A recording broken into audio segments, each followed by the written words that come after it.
আসসালামু আলাইকুম। শুধু দর্শক শ্রোতা ভাই বোনেরা, এখন আমি আপনাদের সাথে বর্তমান বাংলাদেশের প্রেক্ষাপট সম্পর্কে কিছু বিষয় আলোচনা করব।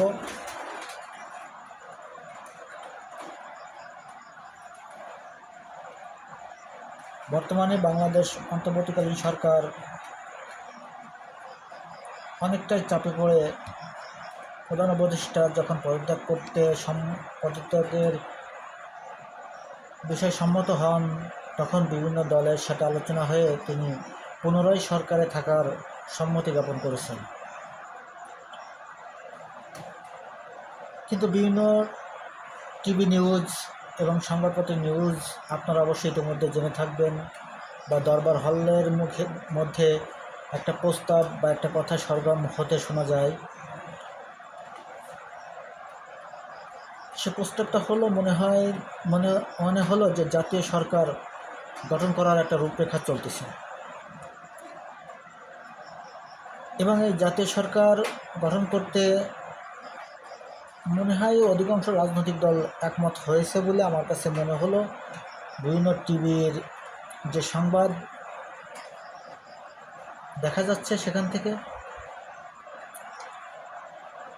জাতীয় সরকার গঠনে প্রধানমন্ত্রীর পদে থাকবেন জনাব তারেক রহমান, এবং উপপ্রধানমন্ত্রী হিসেবে থাকবেন জামাতের আমির শফিকুল আহমেদ, এবং রাষ্ট্রপতি হিসেবে থাকবেন অন্তর্বর্তীকালীন সরকারের প্রধান উপদেষ্টা প্রফেসর ডক্টর মোহাম্মদ ইউনূস, এবং উপরাষ্ট্রপতি হিসেবে থাকবেন জনাব বদিরুল আলম চৌধুরী।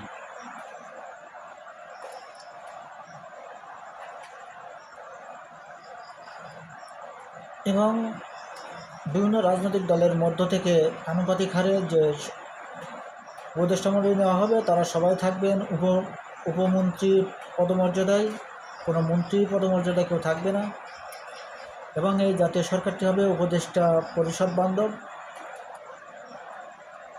এখানে আনুপাতিক হারেই প্রত্যেক দল থেকেই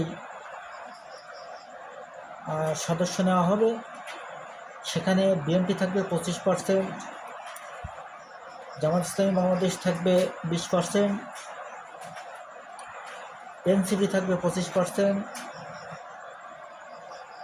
ইসলামিক আন্দোলন দলগুলো থাকবে 10%, এবং বিশেষ ব্যক্তিবর্গের মধ্য থেকে থাকবে 20%, এবং অন্যান্য দলের মধ্য থেকে থাকবে বাকি সব দলগুলোর মধ্য থেকে থাকবে 25%।